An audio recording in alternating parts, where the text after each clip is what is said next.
A água é o sangue da terra. O Globo Rural hoje tem programa especial de aniversário. Não existe rio vivo em terra morta. Nossa equipe acompanha a expedição pelo Velhas, o rio que corta o coração de Minas Gerais. Rio das Velhas, eu sei que você sofre muito. Eu cheguei aqui, tinha muito peixe morto, a água muito escura, isso me deixou muito triste. Eu fui remando bem devagar meu pequeno barco de pau. Aí que eu fui entender que o homem tinha feito outro mal. Acho que cada um aqui é um rio mesmo. Porque aí você olha uma pessoa assim, que rio será esse, né? Isso aqui foi a união do sonho de todo mundo.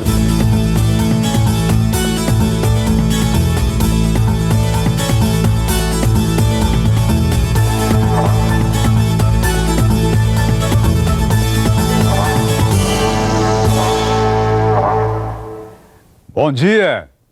O Globo Rural está completando 24 anos. Se fosse gente, seria a idade de jovem, de quem está começando a vida profissional. Já na categoria de programa de televisão, 24 anos é bastante. Em geral, essa longevidade acontece com os produtos jornalísticos como o Globo Rural. Mas no final das contas, quem dá vida longa ou curta a um programa de TV é você, telespectador. Nossa saúde sempre dependeu e vai continuar dependendo de seu apreço. Hoje vamos terminar a reportagem especial sobre a bacia do Rio das Velhas. Depois da sujeira, você vai ver água limpa e, principalmente, a esperança dos cidadãos que acreditam em vida nova para os nossos rios. Na semana passada, nós começamos a mostrar o trabalho do pessoal do Projeto Manuelzão, que organizou a expedição pelo Rio das Velhas da nascente à foz.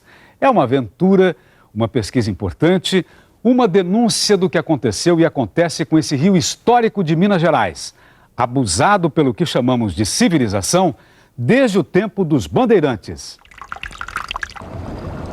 No primeiro programa da série, mostramos que o Velhas começa a apanhar já no berço, em Ouro Preto.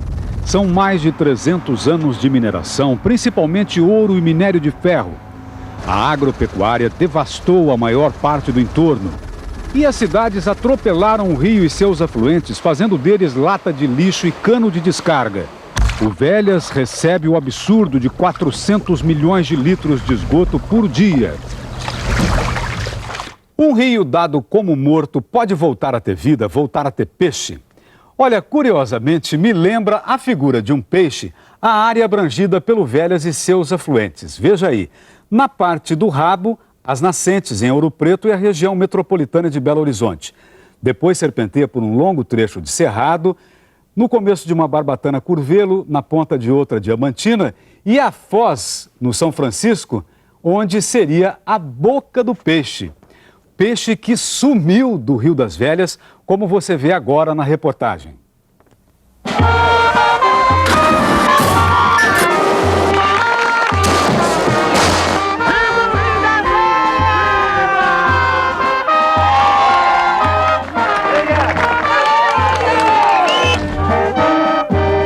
Não é só estrago que a expedição do Projeto Manuelzão encontra.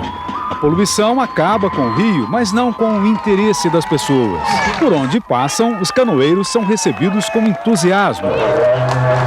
Autoridades, estudantes, artistas prestam-lhes homenagens, pedem autógrafo aos heróis. Afinal, é um feito extraordinário se aventurar em águas tão sujas e defender uma coisa que parece impossível, como vamos ver. Vem à tona até um certo sentimento patriótico.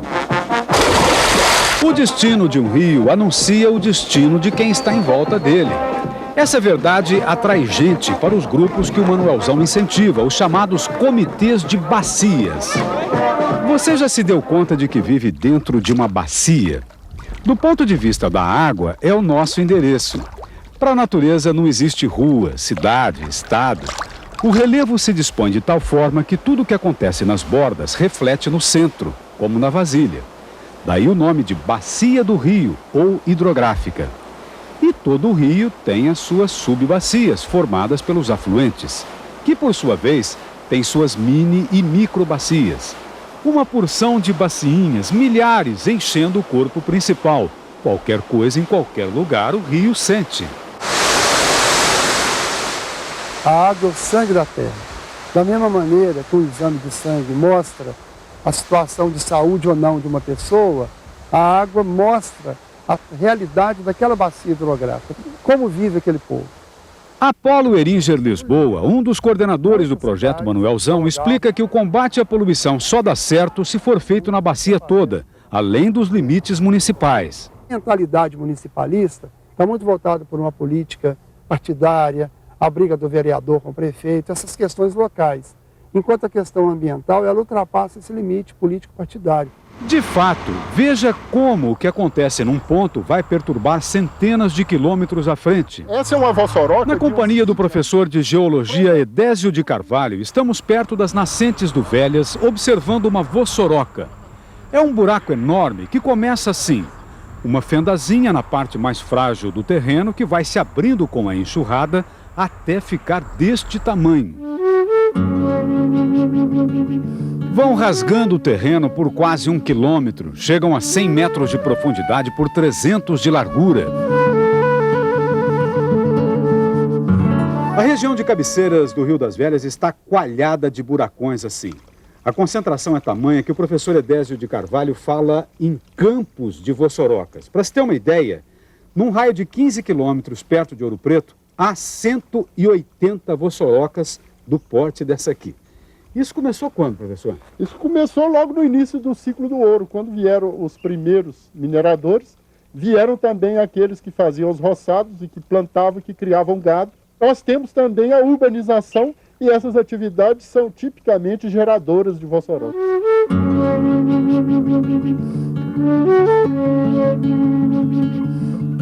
E para onde foram, para onde vão as montanhas de terras levadas dessas vossorocas? Antes de chegar lá, acompanhe esta ilustração. A água mora na terra. Veja, só 30% da chuva que cai escoa diretamente para os rios e lagos. A maior parte fica retida nas camadas superiores do solo. Vai se infiltrando, preenchendo os espaços vazios entre os grãos de argila, de areia, de rocha. Quer dizer, o solo é como uma esponja que absorve e depois libera lentamente água para as nascentes, para os poços, para as raízes dos vegetais. Portanto, a erosão, ao levar a terra, leva também a nossa caixa d'água natural. E o arrasto de terra e areia provoca o assoreamento, o entupimento de rios e lagos. Naquele livro de registros onde muita gente gosta de anotar como somos os melhores, os maiores, numa porção de coisas, nos últimos 30 anos a bacia do Rio das Velhas conquistou uma marca, um recorde do qual, olha, com certeza nenhum mineiro vai se orgulhar. É o maior caso de assoreamento urbano do Brasil, e isso dentro de Belo Horizonte. Pode não parecer, mas essa área onde estamos aqui era uma lagoa, fazia parte de uma lagoa. E aquela mata lá, agora fazendo parte da paisagem da Baixada, era uma ilha, a Ilha dos Amores, um cartão postal romântico do tempo de Juscelino Kubitschek. O que cercava esta matinha por todos os lados era a água da famosa Lagoa da Pampulha, formada por afluentes da Bacia do Velhas. Numa ponta dela fica o não menos famoso Estádio do Mineirão. Num de seus braços, a igrejinha de São Francisco de Assis. Nesse ponto era a Ilha dos Amores, a qual só se alcançava por barco. Desenrolando uma foto aérea de 1970, o professor Edésio mostra como a Pampulha era. Cheia de água, curvas elegantes. Agora, por causa do assoreamento, veja a situação. Professor, dá para se estimar a quantidade de areia, de detritos e de material que acabou sendo trazido aqui para a lagoa? Isso já foi estimado em 6 milhões e 500 mil metros cúbicos, que é aproximadamente a metade da capacidade do reservatório da Lagoa da Pampulha. Isso é um copo que estivesse cheio de água e hoje está pela metade de areia, sendo água só a parte superior. Para ter uma ilustração mais didática, pedimos ao professor Edésio que imaginasse o seguinte: se a terra que veio parar na lagoa tivesse sido jogada no Mineirão, daria uma montanha de que altura? Você teria um prisma de 65 metros de altura. Resumindo, o assoreamento está provocando a extinção de quase a metade da Pampulha. Agora veja a consequência 2. Aquela água que iria se infiltrar na montanha e que por causa da erosão perdeu o reservatório natural, Fica, digamos assim, uma água sem teto. Desce para o córrego antes da hora. O rio, que está cada vez mais raso, se sobrecarrega e transborda. Na realidade, as inundações e o assoreamento, eles são assim, como se fossem irmãos siameses, filhos da erosão. A chuva começou no meio da tarde e durou 40 minutos. Lamentavelmente, todo ano as manchetes falam do drama que é a época da chuva em Belo Horizonte. O morro, já erodido, desmorona. Casas, quintais, vidas humanas são levadas no arrasto. As inundações tornaram-se frequentes com centenas de desabrigados. Por favor, nossa, parece que o mundo está acabando. Na vista geral, assim, a gente não vê os cursos d'água. Mas você faz ideia de quantos córregos Belo Horizonte tem? São 205. Acredite se quiser, a cidade só se deu conta disso há pouco tempo, em 98. Eu estou aqui com o médico Tomás Mata Machado, foi secretário de Atividades Urbanas de 93 a 96, época em que foi feito o plano diretor de BH. Que relevância teve essa quantidade de córregos na elaboração do plano? Como isso foi considerado? Relevância nenhuma. Os rios e córregos foram considerados como um plano viário, como ruas, como as avenidas, para serem canalizados, os que não eram canalizados, e os que estão canalizados, manter canalizados. Essa área aqui ela é toda plana. São muitas as ruas e avenidas da cidade por onde a gente passa e não percebe. Mas aqui onde estamos, por exemplo, tem um ribeirão encaixotado correndo embaixo do asfalto. Ele sumiu, ele foi assassinado. E esse cheiro, do que é? Esse cheiro é o esgoto que passa nele, passa aqui de baixo. Canalizar um rio é o mesmo que aprisionar um corpo. E essa política prevaleceu aqui e em muitas cidades mundo afora, considerando-se a água como um estorvo que precisava ser evacuado da cidade, pouco importando se suja ou limpa. Na época da fundação da cidade, o Saturnino de Brito, que era um sanitarista importante do século passado no Brasil, ele propôs construir a cidade respeitando rios e córregos, só que prevaleceu uma outra posição. Recentemente houve uma mudança de atitude. A própria Prefeitura de Belo Horizonte já decidiu parar com a canalização de córregos. Num deles chegou a construir uma barragem que formou a represa de Santa Lúcia, rodeada por uma bela praça. E o vizinho município de Contagem já está abrindo avenidas respeitando as margens do córrego. Olha, é um parque linear. Se transbordar, não vai prejudicar ninguém. Mas isso alivia muito pouco. Já foi invadida a maioria das margens. Foram ocupadas as várzeas, justamente as áreas onde as águas ficariam temporariamente na época das cheias. O resultado é uma inundação atrás da outra. Assim, a relação da cidade com seus córregos e rios acaba sendo uma relação de hostilidade. O tipo de cidade que nós resolvemos construir, ela produziu isso, ou seja, ela fez com que nós jogássemos esgoto, jogássemos lixo dentro dos rios, e as pessoas aqui não têm afeto, elas não têm nenhuma relação positiva, amorosa com os rios e córregos. Pelo contrário, elas veem o rio, veem o córrego como esgoto. É praticamente morto que o Velhas deixa a Grande Belo Horizonte para receber outra pancada quando entra na região calcária. Muito bonita, cheia de cavernas e rios que de repente somem, mas reaparecem lá na frente. Veja depois dos comerciais.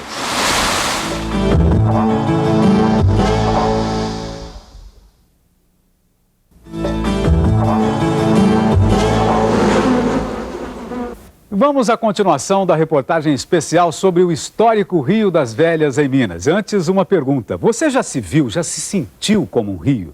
Pois olha, a maior parte do corpo humano é composta de água. A gente não vê, mas ela está na pele, no olho, no sangue, é claro, na carne. Uma pessoa como eu, por exemplo, pesando em torno de 70 quilos. Se a gente pudesse separar unha, cabelo, osso, proteína, gordura, a parte seca teria apenas 21 quilos, representando menos de um terço do corpo. O resto, olha, 49 quilos, mais de 2/3 é pura água. Na verdade, somos corpos de água e assim como um rio, a gente vive graças à água que entra e sai do nosso corpo. Ao longo de uma vida, podem passar pelo corpo de uma pessoa 70, 80 mil litros de água. Pois veja a contradição. A quem nos faz viver, tiramos a vida. Isso é tudo lixo jogado aí pra cima. E vem tudo parar numa engazeira dessa aqui maravilhosa na beira do rio, florida de lixo. Imagine um corpo de água intoxicado, poluído, doente. É assim que o Rio das Velhas deixa a Grande Belo Horizonte e começa a irrigar uma região que tem poucas iguais no mundo, a região de Pedra Calcária. Uma área muito bonita e de história riquíssima. O primeiro homem branco a chegar aqui em 1675 foi um paulista, o bandeirante Fernão Dias. Ele desceu Velhas atrás da lenda indígena sobre a Serra Resplandecente de Esmeraldas. No povoado Quintas do Sumidouro, em frente à Praça Fernão Dias, fica o museu dedicado ao bandeirante. Foi aqui o momento dramático que Fernão Dias viveu com a Revolta da Bandeira, segundo conta o organizador do livro sobre a expedição, médico Eugênio Goulart. Descobriu que o líder do motim era seu filho, José Dias, e ele mandou enforcar o próprio filho. Aqui ainda há marcas da ocupação da bandeira de Fernão Dias. Por exemplo, a linha de achas de pedra para cercar Chiqueiro. Aliás, um testemunho da primeira utilização da tão procurada Pedra de Lagoa Santa, uma parente da ardósia, atualmente decoração chique em volta de piscina, varanda, revestimento de parede. Também daqui sai a cal, usada na composição de argamassa para assentar piso, azulejo, ladrilho, bem como o cimento. Aliás, o principal polo da indústria nacional de cimento está na região calcária do Rio das Velhas. Bem no meio da área que tem uma das maiores concentrações de cavernas do mundo. Nesta parte da Bacia do Velhas há mais de 500 cavernas, que já abrigaram uma fauna que pode parecer estranha para os dias de hoje, segundo explica o guia Marcelo Soares. No período passado, que essa região provavelmente o clima era muito diferente desse, o clima era bem mais frio, né, essa região era povoada por grandes mamíferos. Ossos como o de um bicho preguiça de 6 metros de altura estavam entre os achados fósseis espetaculares que o Dr. Peter Lund, cientista dinamarquês, realizou aqui em meados do século XIX. Nos sítios arqueológicos da Bacia do Velhas, Dr. Lund também descobriu fósseis mostrando que o homem apareceu nas Américas muito antes do que então se supunha. Aqui também, recentemente, foi encontrado o fóssil da Luzia, de traços africanos, revolucionando a teoria de que os primeiros sul-americanos seriam descendentes de asiáticos. Num passado muito antigo, esta área era coberta por mar. Quando o mar secou, restou esse relevo formado por sedimentos de cálcio. O interior desses morros é um queijo suíço, cheio de rios subterrâneos. Na superfície, ocorre um fenômeno que sempre causa surpresa a quem vê pela primeira vez. É a surgência ou ressurgência das águas. As surgências e ressurgências na bacia do Rio das Velhas aparecem de repente. Veja esse poço. Na borda não há nenhuma entrada de água. O rio brota do fundo. Se você prestar atenção na superfície, você vai ver o movimento da água subindo aí. Esse poço tem mais de 20 metros de profundidade. Olha aqui a quantidade de água que vem.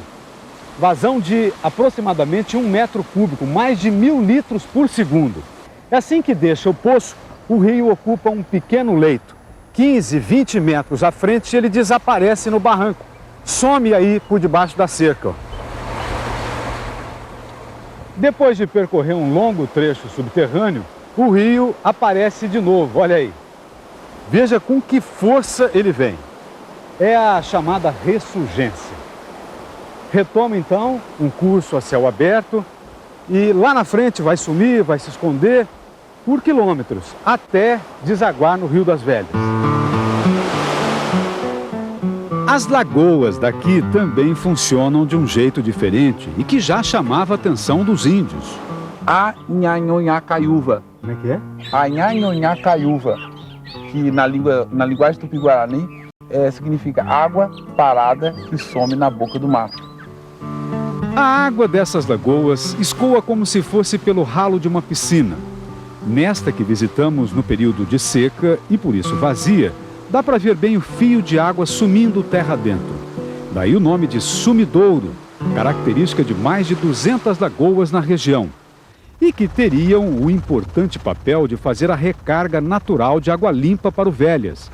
Mas sofrem o impacto da mineração, da ocupação urbana comendo as margens e outros atentados criminosos, como este aterro para uma estrada que barra o fluxo desta lagoa para o Rio das Velhas. Estamos no 11º dia de viagem. A expedição chega agora ao Jequitibá. É mais um afluente que vem carregado de poluição para o Rio das Velhas, trazendo o esgoto da região de Sete Lagoas. Quando ele chega aqui, ele leva outra bordoada, né? É triste ver o rio seguindo esse curso. Daqui para cima, peixe não sobrevive. Antes de chegar ao Velhas, o Jequitibá recebe o córrego do Diogo. O Diogo recebe o esgoto de Sete Lagoas. Sete Lagoas é o maior polo industrial brasileiro de ferro-gusa. O ferro-gusa consome só aqui todo ano cerca de 100 mil caminhões de carvão. Carvão tirado da região do Cerrado. Cerrado do entorno do Velhas, que há muito sofre com o desmatamento. Desmatamento que acabou com o barranco do rio, bem como acaba de acabar com as grotas desta fazenda que parecem depiladas pelo trator de esteira. Olha a finura dos paus que derrubaram. Derrubaram para fazer carvão. Carvão que para muito sertanejo é um difícil meio de vida. Meio de vida fácil para muita gente inescrupulosa que ainda compra carvão clandestino. Mas voltando ao Diogo. Este esgoto a céu aberto banha centenas de propriedades rurais, constrangendo até nossa respiração.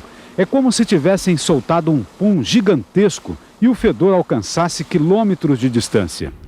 A poluição é tanta que o gado nem chega perto do córrego, como na fazenda do Celso Ferrão.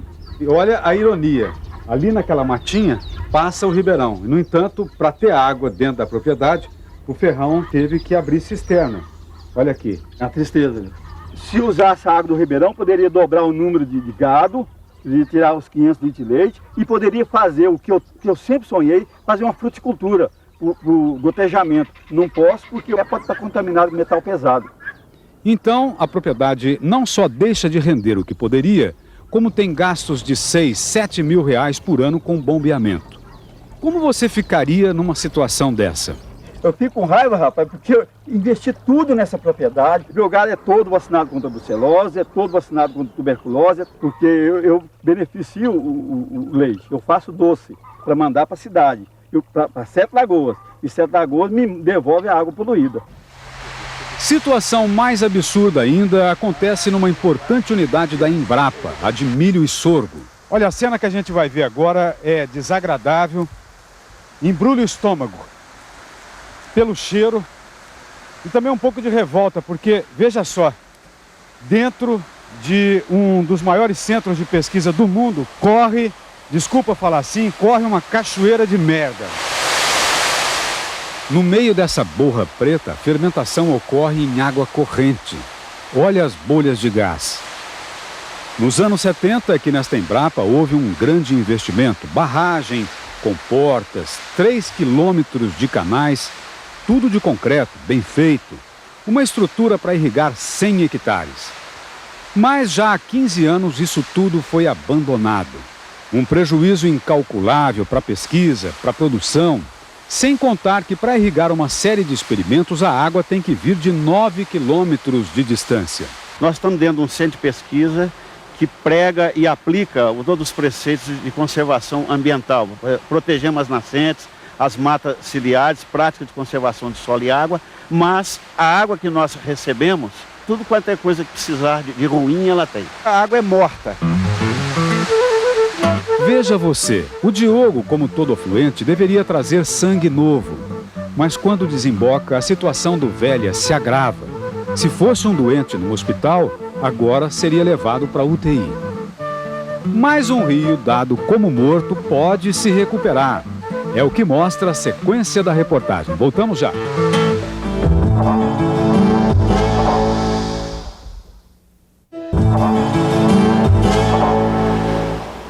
Como surgiu e por que ganhou o nome de Manuelzão esse projeto que quer a recuperação do Rio das Velhas?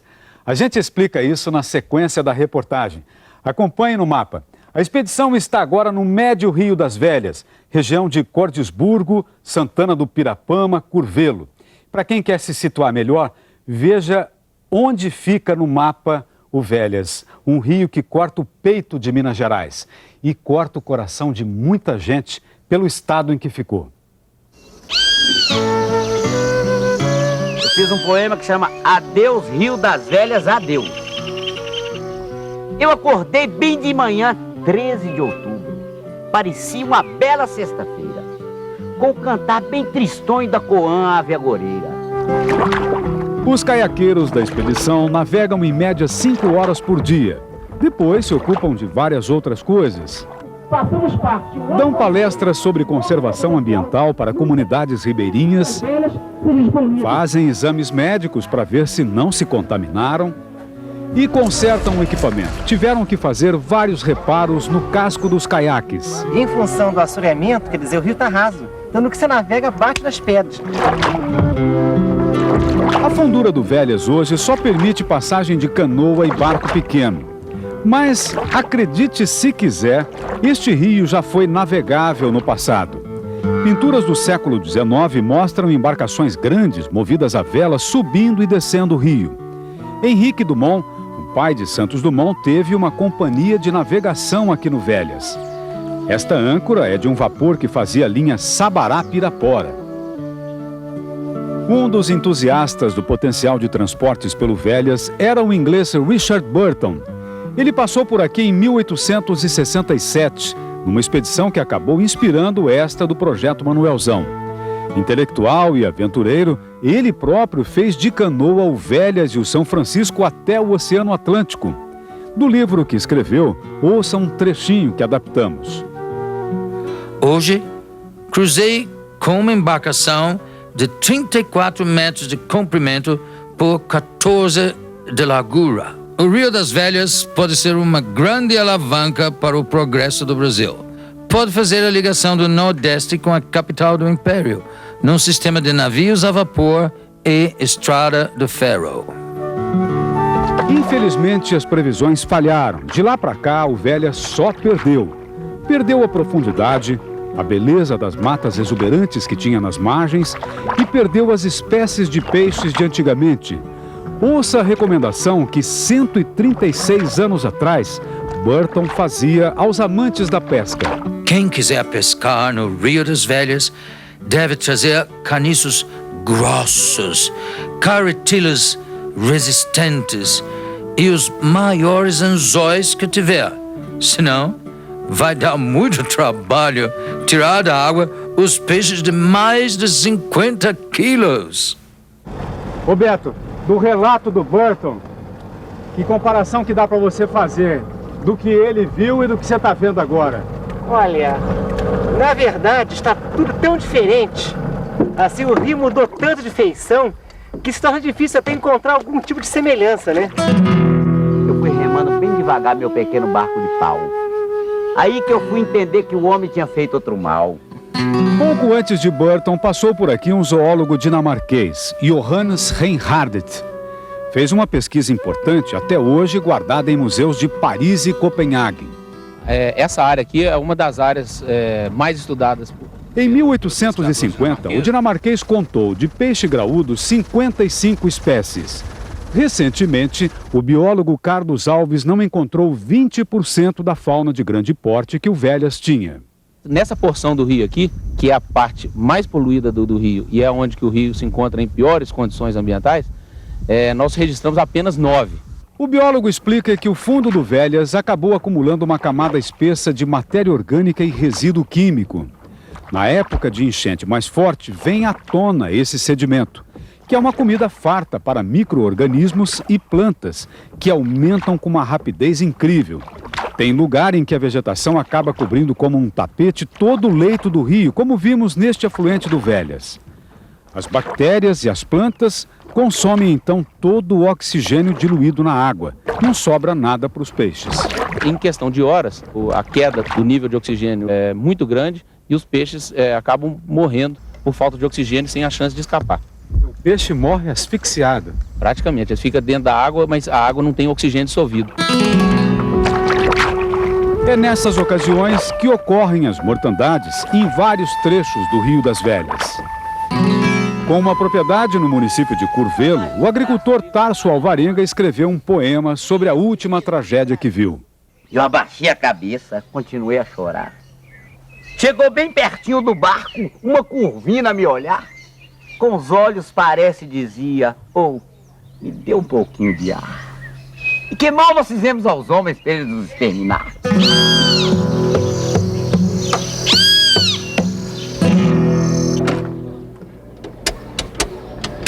Alô, doutor Apolo?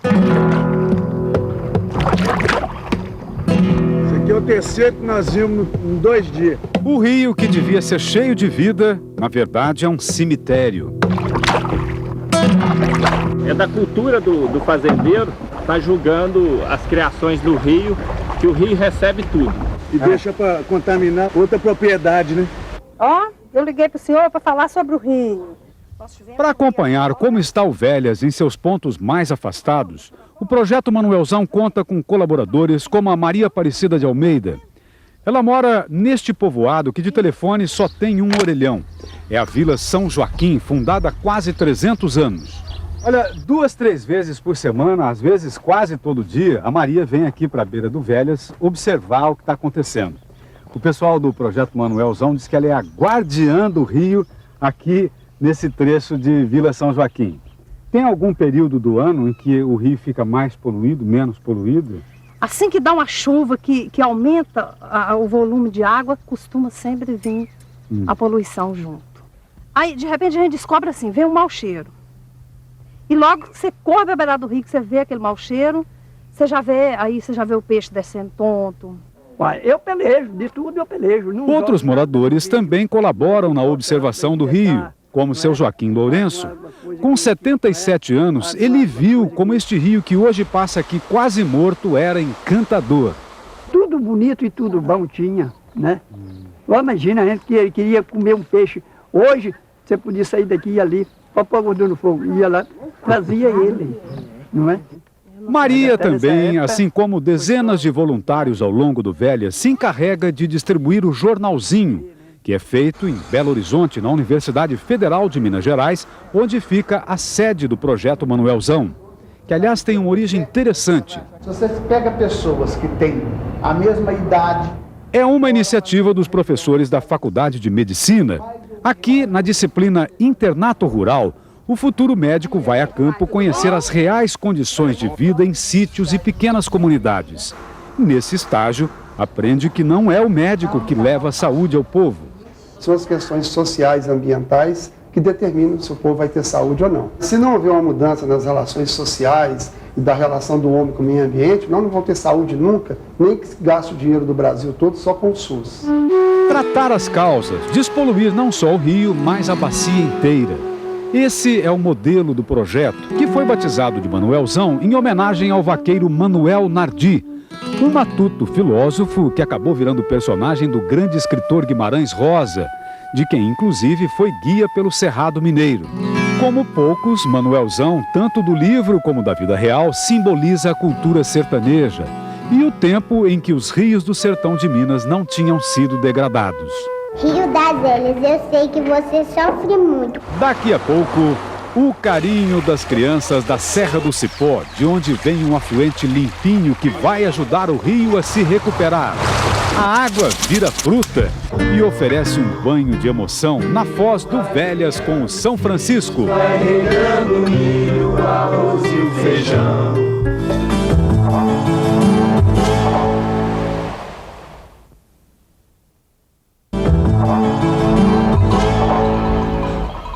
E vamos ao final da reportagem sobre o Rio das Velhas no especial de 24 anos do Globo Rural.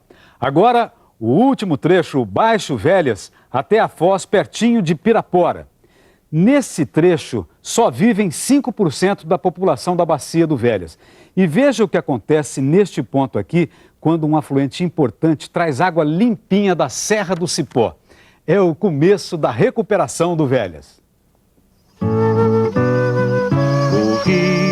Vai descendo a serra, vai molhando a terra seca do sertão. De regato de montanha a rio com mais de 100 metros de largura, o Velhas cresce debaixo de pancada. É desmatamento, pisoteio de gado, agrotóxico, impacto de mineração, rejeito industrial, esgoto doméstico.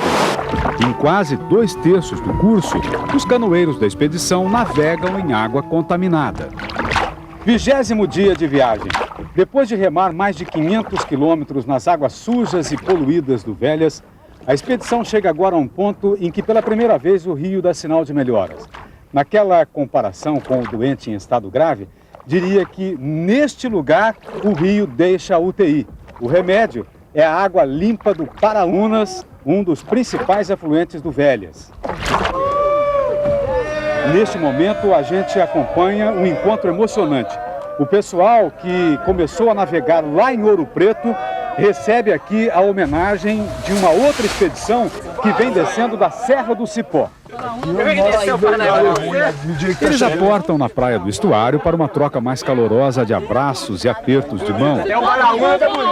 Ô, navegadores do Velho. Representando a expedição da Serra, a comandante Flor entrega para o comandante Roninho um baú de presentes.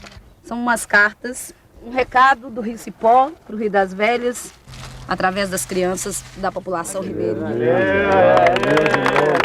Querido Rio das Velhas, estou muito feliz por saber que todos estão colaborando. O Rio das Velhas, felizmente, não está só.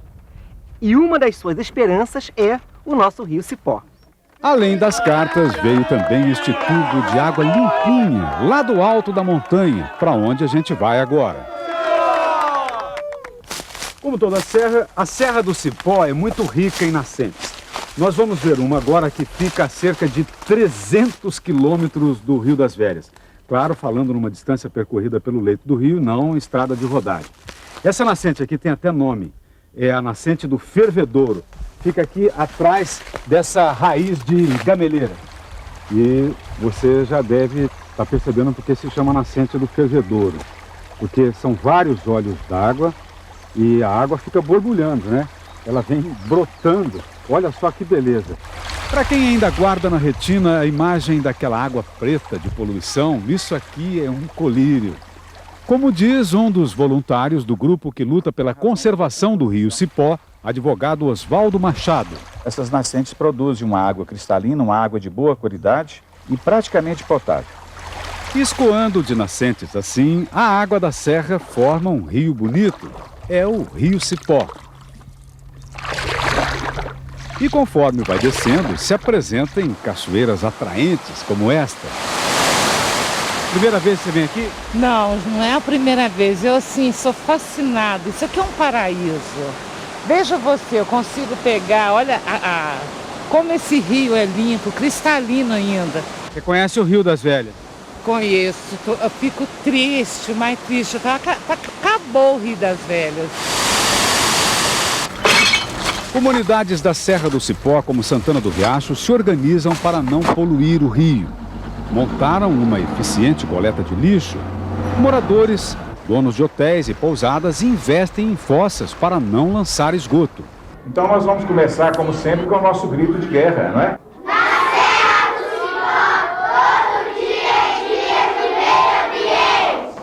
E há um grande trabalho educativo com as crianças, que, sabendo da expedição do Manuelzão, tiveram a iniciativa, a gentileza de escrever as cartinhas. Eu sou o Rio Cipó. Olá, Rio das Velhas. Fiquei sabendo que você está muito poluído. Quando minhas águas cristalinas desagam em você, vejo que você está triste e solitário. Rio das Velhas, eu sei que você sofre muito com muita poluição. Te darei minhas águas limpas para você ficar feliz. É essa água inocente que vem da montanha, carinhosa como as cartinhas das crianças, que chega ao Velhas. O Cipó é o de maior volume, mas há outros afluentes que também vêm ajudar na convalescença. Já no cerrado da região norte mineira, matinhas verdes aparecem bordando as margens do rio, que não recobrou de todo a saúde. A água já não é mais preta de poluição, só que ainda está verde demais pelo excesso de matéria orgânica. Mas o rio já recupera o vigor.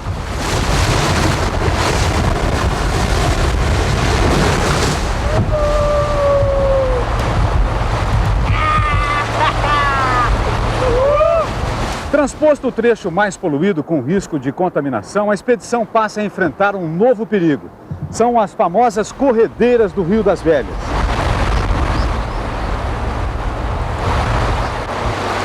Interessante observar o percurso deste rio. A maioria dos rios nasce em áreas isoladas, com a cidade se concentrando mais no final deles. Com o Velhas é o contrário. A maior pressão sobre o rio fica lá na cabeceira e na parte média, onde se localiza o grosso de municípios e moradores. No terço final, onde estamos agora, diminui consideravelmente o impacto, pois o Baixo Velhas é pouco habitado. Estamos chegando a Laçance, o penúltimo município antes da Foz. Nesta altura, um sinal de quanto o Velhas já melhorou. Ele deixa de ser só caixa de descarga e pode cumprir o seu papel natural de regador. E esses mangotes estão ligados a uma grande bomba de sucção. Veja só para quê. Lembrando o tanto que esse rio sofre, o tanto que ele é agredido da nascente até esse ponto, dá até uma alegria no coração ver aqui que ele é capaz ainda de nos dar isso. E mais, quando se fica sabendo que os parreirais do Baixo Rio das Velhas estão entre os mais produtivos do Brasil. E a uva, das mais gostosas. Em termos de produtividade de uva, dá 30 toneladas por hectare ano. Aqui é o mesmo padrão das grandes áreas do restante do Vale do São Francisco. Numa região onde a tradição é a pecuária extensiva, a fruticultura abre um novo cenário, com produção baseada em tecnologia, uso intensivo de maquinário, traz emprego e até novidade no cardápio regional. Antes eu não trabalhava, não. Aí uva também não conhecia também, não. Eu vim conhecer foi aqui. Antes de trabalhar aqui, você já tinha comido uvas? Nem nunca tinha visto um parreiral. Uma propriedade aqui no Rio das Velhas, né? O casal Luiz e Alice Oyamada veio do Paraná para cá há 17 anos. Começaram praticamente do nada com 5 hectares. Hoje estão com 170 hectares irrigados. Cultivam várias frutas, como banana e tangerina. Mas o carro-chefe é a uva. Vão colher 100 mil caixas neste ano. Pergunto se a mudança valeu a pena. Seu Luiz resume numa frase curta. Eu acho que de 0 foi para 10, né? Vamos falar. Tem vontade de voltar para o Paraná? Não. Católicos, Dona Alice diz que reza todo dia para agradecer o Rio das Velhas. Tem que rezar, porque senão, se o rio acabar, acaba o nosso sonho. Acaba sim. Além de rezar, seu Luiz faz outra coisa muito importante que raramente se vê nas fazendas às margens do Velhas. Cumpre a lei ambiental. Já faz 6 anos atrás, quando eu comprei essa área, o pasto vinha até a beira do rio aqui, né? Hoje, como os senhores estão vendo aqui, as árvores já cresceram, né? Estão fechando aos poucos, né? Pela conservação que a gente está fazendo. A gente respeita uma margem de 150 metros de largura por 500 metros, margeando o rio, que corresponde a 7,5 hectares.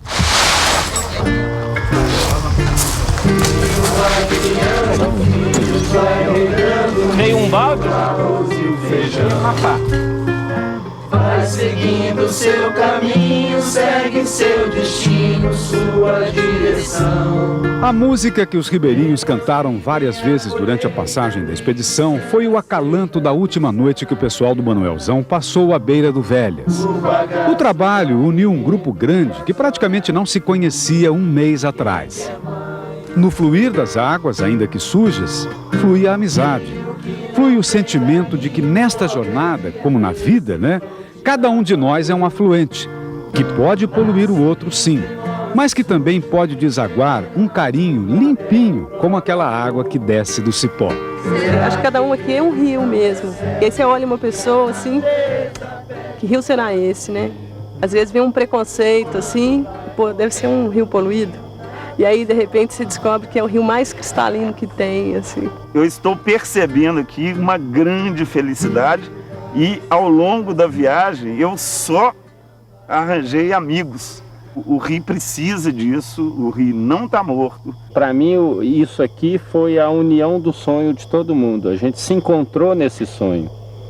Nesse momento, o sonho é a volta dos peixes ao Rio das Velhas, a revitalização desse rio. Igual a música fala, é uma corrente que eu sou um elo, junto com o Roninho, faço mais um elo e junto com o outro e vou fazendo outro elo. Rio que não tem carinho, qualquer dia desses vão te dar valor.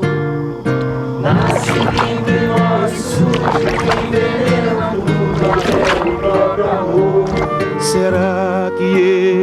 não percebem que a natureza pede pra viver. Enquanto vai morrendo o rio, nada em sua volta poderá nascer. 29 dias depois de ter começado escalando as nascentes da Serra de Ouro Preto, a expedição chega à Barra do Guaicuí. Neste ponto, o Rio das Velhas se entrega ao Rio São Francisco.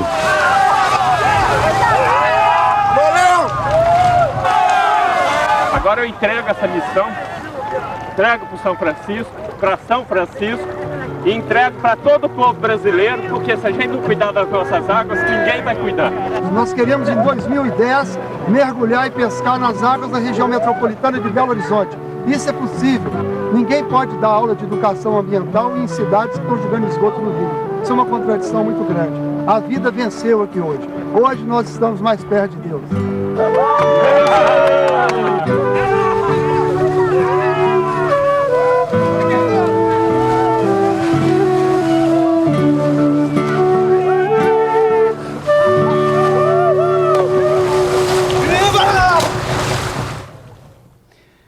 Olha, essa expedição não acaba aí. A gente deve continuar remando, não só pelo Velhas, mas também pelos nossos muitos rios na mesma situação ou até pior.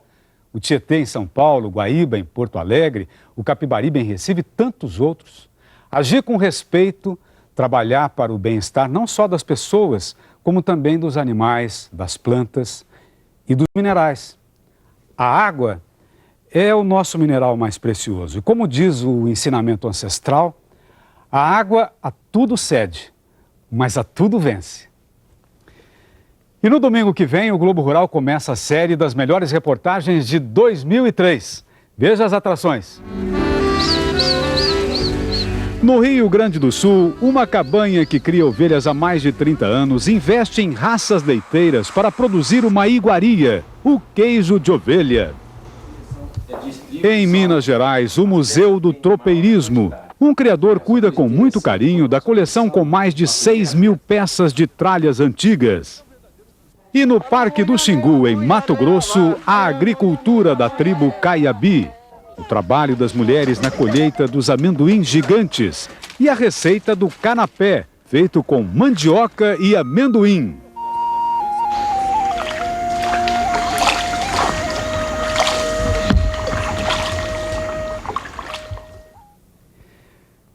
Bom dia para você. O Globo Rural volta amanhã às 6h15 da manhã.